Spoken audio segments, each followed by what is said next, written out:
Bienvenue à Maury Le Beurrier, derrière ce micro. Comme Bonjour Christophe. chaque deuxième mercredi du mois avec une voix puissante et forte.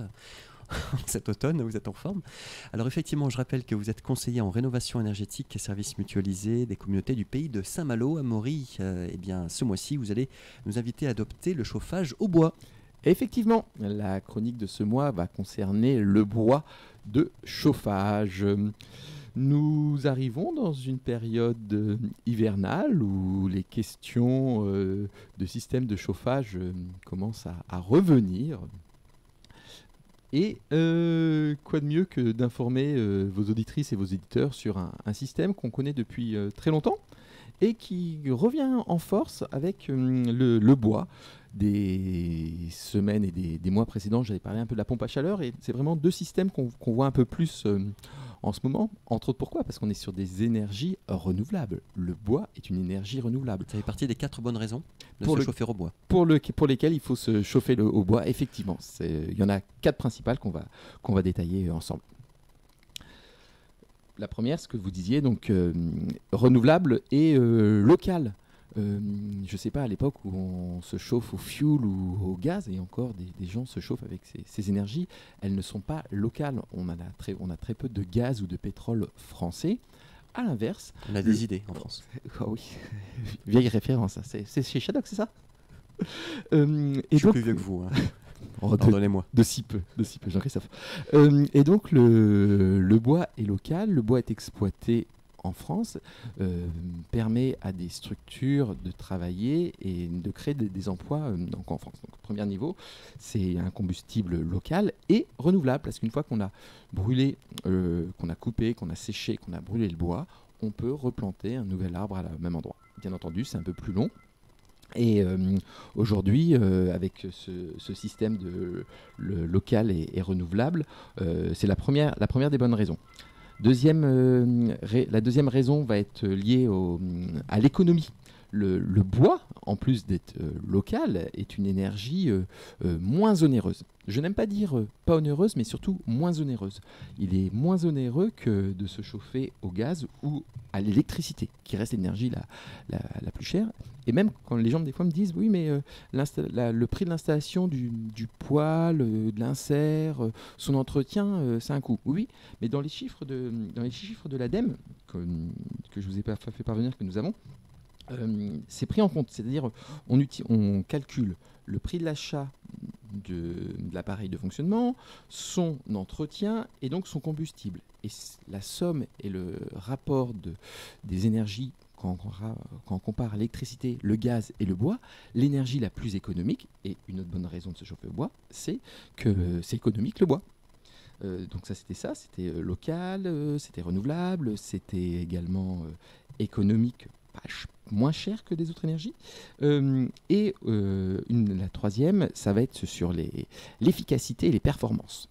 Le système bois, et je parle bien des systèmes bois récents installés depuis 95, hein, on ne parle pas des foyers ouverts, on en parlera tout à l'heure, comme quoi faut arrêter de brûler du bois dans un foyer ouvert, mais pour les systèmes performants et optimisés, comme un poêle, un insert, on est sur des rendements très très intéressants. Certaines chaudières à granulés ont même un ratio de plus de 100%. Donc plus que très efficace. Donc ça, c'est l'efficacité. Et le dernier, c'est comment on a adapté le produit bois. On n'imagine plus forcément la bûche de 50 cm. C'est aujourd'hui dans la famille, dans les produits issus du bois, les granulés, les plaquettes, les bûches reconstituées sont des produits assez faciles à utiliser, à déplacer. Malgré votre grand âge, Jean-Christophe, vous êtes quand même encore en capacité de porter une grande bûche, mais des gens qui ne sont plus dans cette capacité, on peut imaginer d'avoir un système plus facile. Et donc la quatrième bonne raison de se chauffer au bois, c'est qu'il y a beaucoup moins de contraintes à l'usage qu'il pouvait y avoir il y a encore quelques années. Merci pour cette entrée en matière à Maury Le Beurrier. Alors quel appareil choisir ? Quel appareil choisir ? Très bonne question. La La première, c'est on ne va plus utiliser de foyer ouvert, ce que je disais là tout à l'heure. Très mauvaise combustion, c'est un rendement que 10, donc mettre une bûche dans un truc ouvert, c'est joli, ça sent bon, mais c'est juste ça. Ça ne chauffe pas et ça produit énormément de pollution de qualité d'air. Donc les systèmes pour remplacer les foyers ouverts sont les foyers fermés, les inserts, les poêles.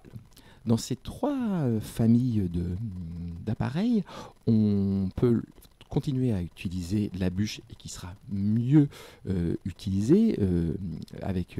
Elle sera brûlée et aura une combustion meilleure à ce niveau-là pour la bûche. On a aussi donc les pellets qui ont eu avec l'envolée des coûts des énergies ont également subi cette envolée.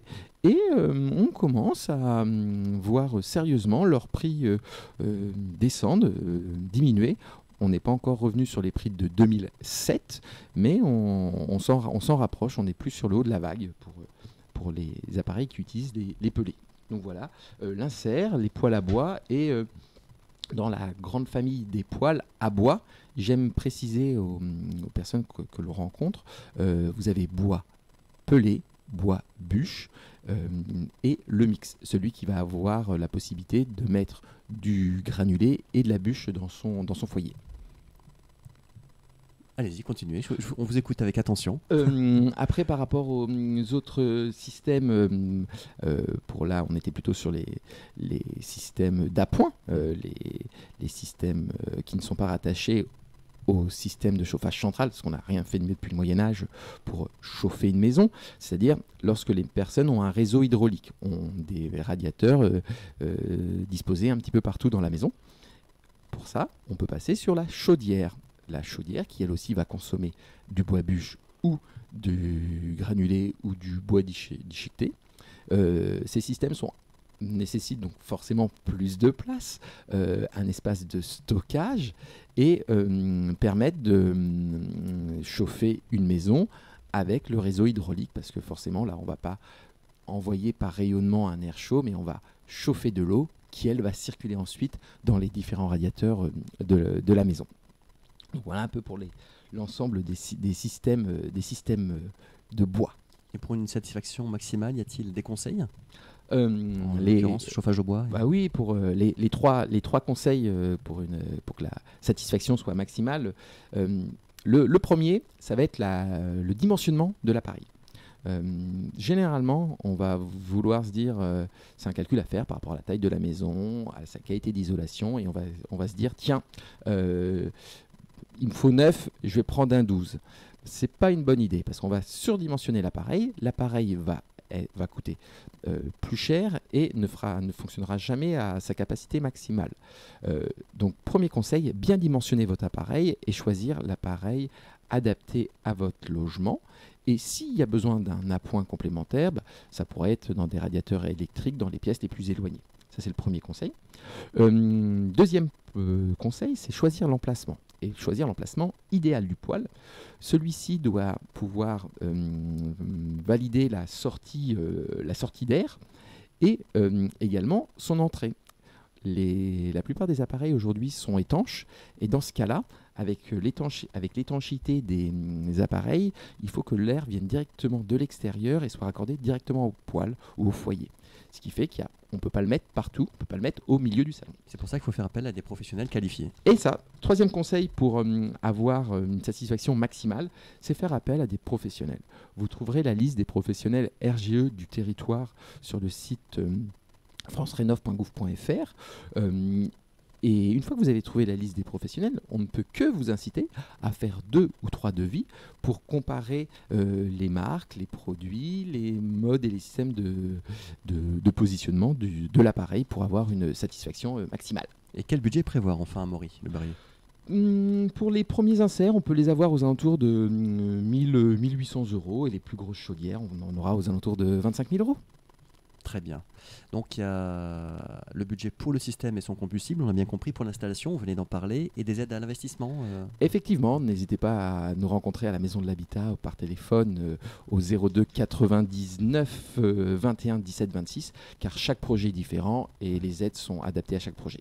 Eh bien, écoutez, c'est parfait. Merci beaucoup à Maury Le Bruyer d'avoir tenu le timing. Merci Jean-Christophe. Je rappelle que vous êtes conseiller en rénovation énergétique, service mutualisé, communauté du pays de Saint-Malo. On vous retrouve deuxième mercredi du mois à 7h dans ce programme, sur cette fréquence. Bonne continuation à vous. Merci. Bon chauffage.